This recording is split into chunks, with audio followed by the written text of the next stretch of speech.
नए सत्र में जोश के साथ ऑन फायर है। इट मीन्स हम लोग तैयार हैं, हम लोग नए चीज़ सीखने के लिए, फिर अपडेट होने के लिए तैयार हो गए हैं। और हम शुरुआत कर रहे हैं एनसीसी ऑर्गेनाइजेशन से। We are going to tell all about NCC organization. कब यह स्टार्ट हुआ था, क्यों हुआ था, इसके बारे में कुछ ओवरव्यू मैं दे देना चाहता हूँ। यद्यपि इसकी शुरुआत तो जर्मनी में हुई थी। जो कैडेट्स यानी कि जो कॉलेज के स्टूडेंट्स होते हैं उनको सेना की ट्रेनिंग देना और उनको इस योग्य बना देना ताकि देश के लिए काम आने पर वह अपनी देशभक्ति, राष्ट्रभक्ति और देश के लिए कुर्बानी देने के लिए तैयार रहें और एक अच्छे नागरिक के रूप में अपने को साबित करें। इसकी शुरुआत भले जर्मनी में हुई हो, लेकिन यह 1948 में इसकी शुरुआत हो जाती है, जब 1947 में भारत की स्वतंत्रता मिलती है। और उसके बाद जब प्रधानमंत्री जवाहरलाल नेहरू जब शपथ लेते हैं, उसके बाद यह जो एनसीसी ऑर्गेनाइजेशन स्टार्ट होता है। एनसीसी संगठन के बारे में कुछ पॉइंट्स हम लोग यहाँ ध्यान देंगे। जैसे दिया हुआ कि when was NCC established in India, Bharat में सर्वप्रथम एनसीसी की स्थापना कब हुई थी, तो उसका उत्तर है 1948। 1948 में इसकी शुरुआत हो गई थी। एनसीसी का मोटो क्या है? मोटो मीन्स उद्देश्य, ध्येय वाक्य क्या है? किसी भी देश को आगे बढ़ने के लिए, तरक्की करने के लिए वहाँ के नागरिकों में अनुशासन, एकता की आवश्यकता है। हालांकि भारत वैरायटी इन यूनिटी है, इसमें कई भाषा, कई क्रीड के लोग रहते हैं, लेकिन देश को आगे बढ़ने के लिए एक रहना जरूरी है।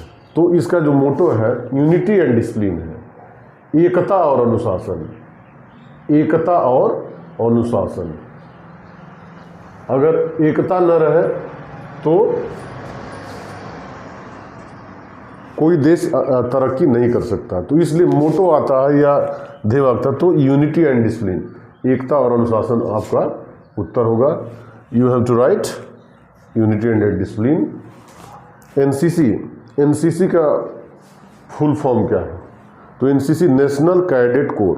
तो एन से नेशनल, सी से कैडेट और सी से कोर। कोर का स्पेलिंग होता है CORPS। हालांकि जब उसको हम पी को साइलेंट कर देते हैं या उसका प्रोनाउंसिएशन नहीं होता है। एनसीसी का यही फुल फॉर्म है। कैडेट्स मतलब छात्र सिपाही, जो कि विद्यालयों में, विश्वविद्यालयों में ABC तीनों सर्टिफिकेट्स में इनरोल्ड होते हैं, उसके लिए ट्रेनिंग लेते हैं, उसके लिए एग्ज़ाम की तैयारी करते हैं, फिर पास करते हैं और तब देश की सेवा के लिए हम उसके इंसेंटिव्स की चर्चा, क्या क्या लाभ होते हैं, हम अगले अध्याय में करेंगे, अगले चैप्टर में हम सीखेंगे। फर्स्ट डायरेक्टर कौन थे? Who was the first director of NCC? जब स्थापना हुई थी 1948 में, तो एनसीसी के जो डायरेक्टर थे वह जनरल बैबूर थे। जनरल बैबूर को ही डायरेक्टर के रूप में उस समय नियुक्त किया गया था और उन्होंने इसकी शुरुआत की और धीरे धीरे इसका विकास हुआ। बाद में गर्ल्स विंग आई, एयरफोर्स विंग आई, माने बढ़ते रहे। तो अभी हम लोग खाली इसको जान लिए, जनरल बैबूर। जनरल बैबूर इसके फर्स्ट डायरेक्टर थे। When did NCC participated first time in RDC? पहली बार भारत में जो RDC रिपब्लिक डे कैंप होता है, रिपब्लिक डे यानी कि आज तो कर्तव्य पथ हो गया है, इसके पहले उसका नाम राजपथ था। तो राजपथ अपना झांकी निकालते हैं, परेड्स दिखाते हैं, सेना अपने जो भी अपने शौर्य को दिखाती है। तो एनसीसी ने भी जो है अपना शुरुआत किया था, उसको आमंत्रित किया गया। सरकार ने इसको कहा कि आप भी राजपथ पर अपना परेड दिखाएं, अपने शौर्य दिखाएं कि आप भी एक देश के लिए शान है। तो भारत ने अपने रिपब्लिक डे कैंप यानी कि गणतंत्र दिवस परेड नई दिल्ली में पहली बार कब हिस्सा लिया था? तो पहली बार जो हिस्सा लिया था 1952 में लिया था, 1952, यानी कि 1952 के रिपब्लिक डे गणतंत्र दिवस के परेड में हिस्सा लिया था।